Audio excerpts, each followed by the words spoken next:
మన లోపల ఉన్న దేవుడిని డిస్కవర్ చేయాలంటే మనం స్లైస్ ఆఫ్ రియాలిటీ నుంచి బియాండ్ గా చూడాలి. మన చుట్టుపక్కల ఉన్న వాళ్ళ ఆకలి భయాన్ని గురించి అప్రిషియేట్ చేయాలి.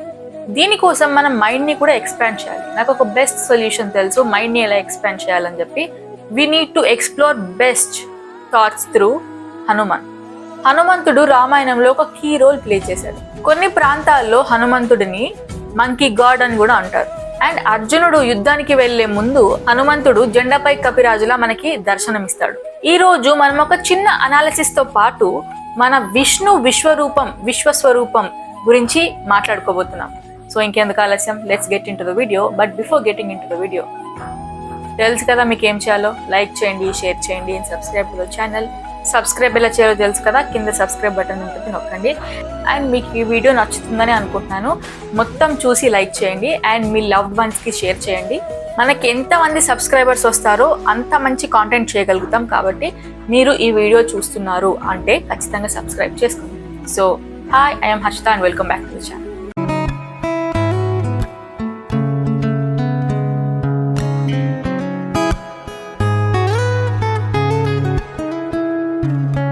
అర్జునుడి రథం మీద ఉన్న ఫ్లాగ్ ని కపిధ్వజం అంటారు. మన హనుమంతుడి ఇమేజ్ ని కపి అంటారు.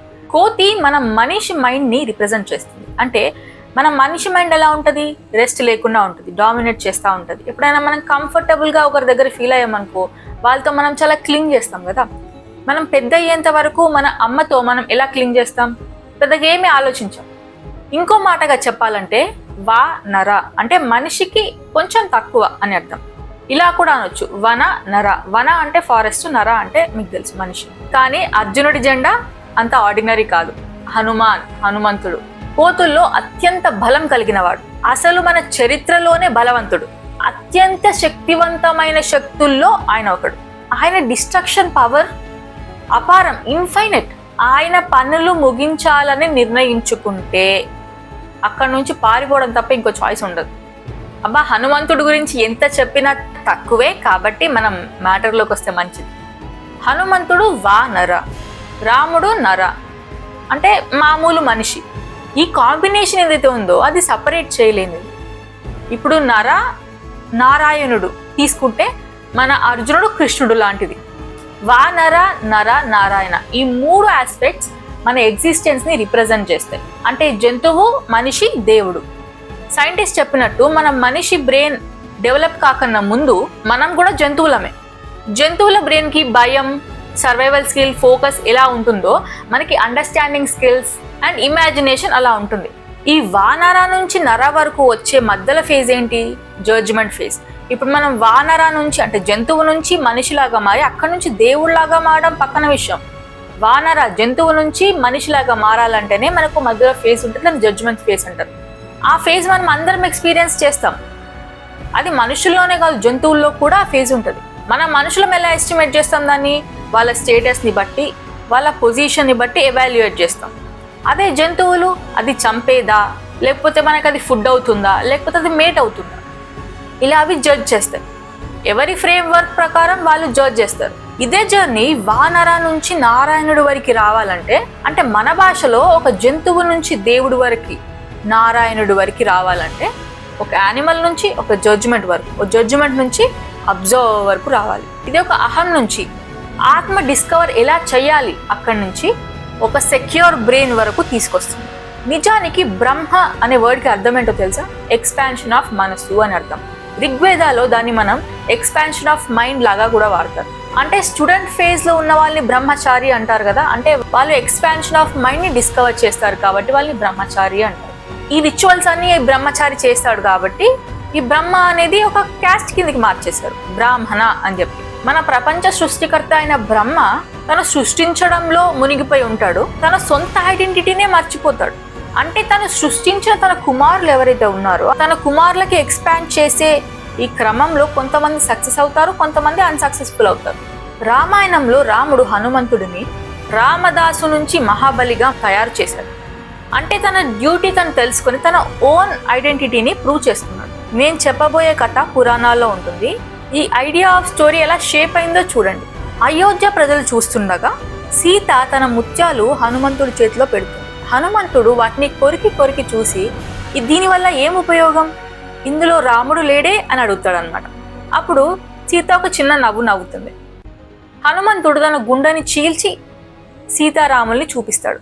దీని అర్థం ఏంటి, హనుమంతుడి లోపల అంటే ఆ దేహంలో ఉన్న భక్తికి డీప్ మీనింగ్ అది. మనకు ఆల్రెడీ తెలుసు దేహి అంటే ఏంటి, ఆత్మ.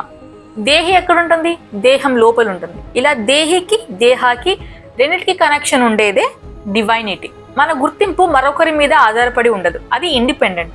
దానికి ఆధారం అవసరం లేదు. అసలు మైండ్ ఎక్స్పాండ్ అయిన వాళ్ళు ఎలా బిహేవ్ చేస్తారు, రామాయణం చూసి మనం నేర్చుకోవాలి. రాముడు, లక్ష్మణుడు, సీత ముగ్గురు కలిసి అరణ్యానికి వెళ్ళినప్పుడు అరణ్యంలో రాక్షసులు ఉంటారు, అలానే ఇందాక మాట్లాడుకున్నట్టు మనం వానరులు కూడా ఉంటారు. వీళ్ళిద్దరికీ కూడా మైండ్ ఎక్స్పాండ్ అవ్వలేదు. రాక్షసుల రాజైన రావణుడు రాముడి భార్య అయిన సీతని కిడ్నాప్ చేసి తీసుకెళ్తాడు. వానరుడు మాత్రం రాముడికి హెల్ప్ చేస్తారు. మీకు ఈ స్టేట్మెంట్ అర్థం కాకపోతే నేను మీకు మంచిగా క్లియర్గా ఎక్స్ప్లెయిన్ చేస్తాను, వినండి. రావణుడు రాక్షసుల రాజు, బ్రాహ్మణ కొడుకు, వేదాలు బాగా తెలిసినవాడు, కానీ డామినేషన్, టెరిటోరియాలిటీ లక్షణాలు ఉన్నవాడు. సుగ్రీవుడు వానర రాజు, రాముడికి హెల్ప్ చేయడానికి ఒప్పుకుంటాడు. ఇక్కడ రావణుడు రాక్షసుడు, సుగ్రీవుడు వానరుడు. ఇందాక మనం చెప్పుకున్నట్టు ఇద్దరికి ఇదే ఎక్స్పాన్షన్ ఆఫ్ మైండ్ అనేది లేదు. కానీ ఎక్కువ చదువుకున్న రావణుడు ఏం చేశాడు, కానీ హనుమంతుడి విషయానికి వస్తే ఆయన రావణుడి లాగానే వేదాలు చదువుకున్నాడు, సుగ్రీవుడి లాగానే వానరుడు. కానీ వాళ్ళిద్దరికంటే కూడా హనుమంతుడు డిఫరెంట్. ఆయన అబ్జర్వ్ చేశాడు, అర్థం చేసుకున్నాడు. కానీ హనుమంతుడు సుగ్రీవుడికి ఎందుకు సహాయం చేశాడు అంటే, సుగ్రీవుడి తండ్రి సూర్యుడు, హనుమంతుడు సూర్యుడి దగ్గర శిష్యరికం చేశాడు. అలా హనుమంతుడు సుగ్రీవుడికి సర్వ్ చేస్తాడు అనమాట. ఈ సుగ్రీవుడి వాలి ఫైట్ లో కూడా హనుమంతుడు వాలితో ఫైట్ చేసి చంపేయడు. ఎందుకంటే వాలి హనుమంతుడికి డైరెక్ట్ ఎనిమీ కాదు. సేమ్ అప్లైస్ టు రాముడు అండ్ రావణుడు. రావణుని చంపడానికి ఎంతసేపు హనుమంతుడికి, కానీ రావణుడు హనుమంతుడికి డైరెక్ట్ ఎనిమీ కాదు, రాముడే చంపాలి. కానీ రాముడి దృష్టిలో హీరోస్, విలన్స్, విక్టిమ్స్ ఎవరు ఉండరు. ఆయన ఏం నమ్ముతాడు, జస్ట్ మన మనుషులం జంతువుల్లాగా బిహేవ్ చేస్తాం. దేనికోసం, భయం కోసం లేదా గర్వంతో. అలా మనకి ధర్మం అధర్మాలు మారుతాయి. కానీ హనుమంతుడు ఒక్కడే రాముణ్ణి నారాయణుడిలా చూస్తాడు. ఆయనకి మాత్రమే రాముడు నారాయణుడిలా కనిపిస్తాడు. ఎందుకంటే ఆయన ఎక్స్పాన్షన్ ఆఫ్ బ్రెయిన్ చాలా పెద్దది. ఆయన చాయిస్ తీసుకొని రెస్పాన్సిబిలిటీతో యానిమల్ టు గాడ్ ట్రాన్స్ఫర్మేషన్ జరిగింది. నేను ఇందాక చెప్పానే నర టు నారాయణ ఎలా జరుగుతుందని, ఇలా జరుగుతుంది. హనుమంతుడిని మనం ఎగ్జాంపుల్గా తీసుకోవచ్చు. మనకి రామాయణం ఆల్రెడీ తెలిసింది. నేను మీకు సపరేట్గా రాముడు ఇది చేశాడు, సీత ఇది చేసిందని చెప్పాల్సిన అవసరం లేదు. కానీ వాళ్ళు చేసిన ప్రకారం వాళ్ళ కర్మను వాళ్ళు అనుభవించారు. ఈ రామాయణం మొత్తం కూడా హనుమంతుడి ఇన్నర్ జర్నీ. హనుమంతుడి అవుటర్ జర్నీ ఎక్కడ కనిపిస్తుంది, మహాభారతంలో కనిపిస్తుంది. పాండవులు అరణ్యవాసంలో ఉన్నప్పుడు హనుమంతుడు భీముడిని కలుస్తాడు. అప్పుడు భీముడు ఒక ప్రిన్స్ కదా, ఆయన వెళ్ళి దారిలో జంతువులు, రాయలు, రప్పలు ఏవున్నా కూడా బెదిరించి జరిపించేవాడు. ఆయనకంత బలం ఉంది. కానీ ఇది మాత్రం క్లియర్గా ఎక్స్పెక్ట్ చేయలేనిది. హనుమంతుడు ఒక ముసలి కోతి రూపంలో దారిలో అడ్డంగా పడుకొని ఉంటాడు. అదే దారిలో భీముడు నడుచుకుంటూ వస్తుంటాడు. ఆ ముసలి కోతి తోక దారికి అడ్డంగా ఉంటుంది. భీముడు వెంటనే చూసి, ఏ కోతి నీ తోక తీయు అంటాడనమాట. అప్పుడు ముసలి కోతి రూపంలో ఉన్న హనుమంతుడు, నాకు జరగాలంటే ఆయాసం వస్తుంది, నువ్వే జరుపుకొని ఆయన అంటాడు. భీముడు కూడా వంగి ఆ తోకని తీద్దామని ఎంత ప్రయత్నించినా కూడా అది లేవదు. అండ్ హనుమంతుడి లెజెండరీ స్ట్రెంత్ మనకు తెలిసిందే, అది లేస్తుందా లేవదు. అప్పుడు భీముడికి అర్థమవుతుంది. అలా భీముడి అహాన్ని దించి మరియు భీముడిని కలిసి మహాభారతంలో హనుమంతుడు అలా అవుటర్ జర్నీని ఎక్స్ప్లోర్ చేస్తాడనమాట. అలానే అర్జునుడికి కూడా హనుమంతుడు just before the war, just before యుద్ధం కలుస్తాడనమాట. అర్జునుడు ఆ లంకా దారి మొత్తం చూసి షాక్ అయిపోతాడు. షాక్ అయిపోయి, ఈ బండలు ఎందుకు వేశారు, రాముడు బాణాలతో కట్టి ఉంటే అయిపోయేది కదా అని అంటాడు. అప్పుడు హనుమంతుడు ఏమంటాడు, మా కోతుల వేటు ఈ బాణాలు భరించలేవు అందుకే అని అంటాడు. అప్పుడు అర్జునుడికి కొంచెం ఈగో హర్ట్ అవుతుంది. అర్జునుడి బలం ఏంటో చూపిద్దామని ఆయన బాణాలు మొత్తం వేస్తూ ఉంటాడు. ఒక బ్రిడ్జ్ మొత్తం కట్టేస్తాడు. ఆ బాణాల మీద హనుమంతుడు ఒక్క స్టెప్ వేస్తే మొత్తం ఇరిగిపోతాయి. అర్జునుడు గివప్ చేయకుండా ఇంకోసారి ప్రయత్నిస్తాడు. అలా 2 సార్లు అయిపోయిన తర్వాత కృష్ణుడు ఇదంతా చూసి రామనామం చెప్పి బాణం వేయు అని చెప్తాడు. అలా రామనామం చెప్పి కట్టిన బ్రిడ్జ్ని హనుమంతుడు కిందికి తోయలేడు. That is the power of faith and divine over skill and strength. అప్పుడు హనుమంతుడు కృష్ణుడితో, నువ్వు రాముడిగా ఉన్నప్పుడు నేను నీ పాదాల దగ్గర ఉండేవాడిని కదా కృష్ణ అని అంటాడు. ఇప్పుడు కృష్ణుడు, సరే ఏముంది, ఈసారి నువ్వు నా తలపైన ఉండుదు గాని అని అంటాడు. అప్పుడు అర్జునుడు ఆశ్చర్యపోతాడు, అదేంటి ఇలా మాట్లాడుతున్నావు కృష్ణ, కృష్ణుడి తలపైన కోత అంటాడు. అప్పుడు వెంటనే కృష్ణుడు, ఏంటి అర్జున, నేను రథం నడుపుతూ నేను నీ పాదాల దగ్గరే ఉన్నాను కదా, హనుమంతుడు నా తలపైన ఉంటే తప్పేంటి అని చెప్పి కృష్ణుడి రథం నడుపుతున్న అర్జునుడి జెండా మీద మన హనుమంతుడు ఉంటాడు. ఇప్పుడు మనము విష్ణు విశ్వరూపం ఎలా ఉండబోతుంది అని మనం కళ్ళకు కట్టినట్టు తెలుసుకోబోతుంది. కురుక్షేత్ర యుద్ధ భూమిలో కాలం ఆగిపోయింది. ధనుర్ధారి అర్జునుడు బాణాలతో కాదు, సందేహంతో కదలలేకపోయాడు. ఆ క్షణాల్లో శ్రీకృష్ణుడు మాటలు చెప్పలేడు, తాను ఎవరో చూపించాడు. అర్జునుడికి దర్శనమిచ్చిన రూపం విశ్వరూపం. అది రూపం కాదు, అది బ్రహ్మాండమే. అనంతమైన ముఖాలు, లెక్కలేనన్ని చేతులు, ఎన్నెన్నో కన్నులు, 1000 సూర్యుళ్ళు కలిసి ఉదయించితే ఎలా ఉంటుందో అలాంటి తేజస్సు. అందులో అర్జునుడు చూసినది సృష్టి, సిద్ధి, లయ అన్నీ ఒకే రూపంలో. దేవుళ్ళు, ఋషులు, జీవులు అందరూ ఆయన శరీరంలోని భాగమే. పర్వతాలు తేలుతూ, నదులు ప్రవహిస్తూ, నక్షత్రాలు తిరుగుతూ అన్నీ ఆయన లోపలే. అది దివ్యమైతే సరిపోదు, భయానకం. భీష్ముడు, ద్రోణుడు, కర్ణుడు వంటి మహాయోధులను ఆ శరీరంలో లాగబడి క్రూరమైన దంతాలతో ముజ్జునైపోతున్నాయి. అది కాలం, అది మరణం, అది దైవ నిర్ణయం. ఆ సమయాల్లో కృష్ణుడు అన్న మాటలు కాలాన్ని కడదీసిన శబ్దాలు. నేను కాలం, లోకాన్ని సంహరించేందుకు వచ్చిన వాడిని. బాణాలేమో అర్జునుడు జారవేశాడు. గుండె తడమర పడింది, అహం విడిచిపోయింది.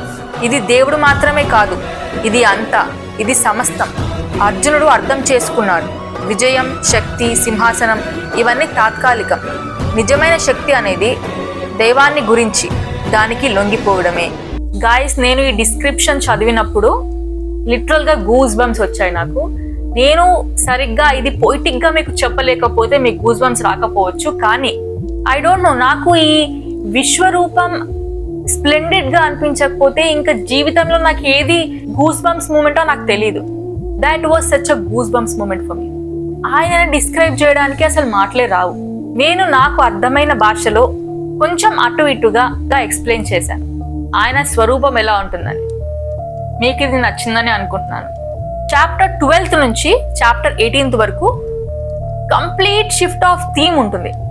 ఇది ఏం థీమ్, అది ఎలా తెలుసుకోవాలంటే మీరు నెక్స్ట్ వచ్చే నా చాప్టర్ 12 చూడాల్సిందే. మీకు ఈ చాప్టర్ 11 నచ్చిందంటే లైక్ చేయండి, షేర్ చేయండి, ఖచ్చితంగా సబ్స్క్రైబ్ చేసుకోండి. మీరు వీడియో చూస్తున్నారంటే సబ్స్క్రైబ్ చేసుకోకుండా వెళ్ళకండి, ఎందుకంటే నేను చేసే వీడియోస్, అప్డేట్స్ అన్నీ మీకు రావాలి కాబట్టి మీరు సబ్స్క్రైబ్ చేసుకోవాలి. ఈ రోజుకి ఇంతే. So bye, have a nice day guys, bye by.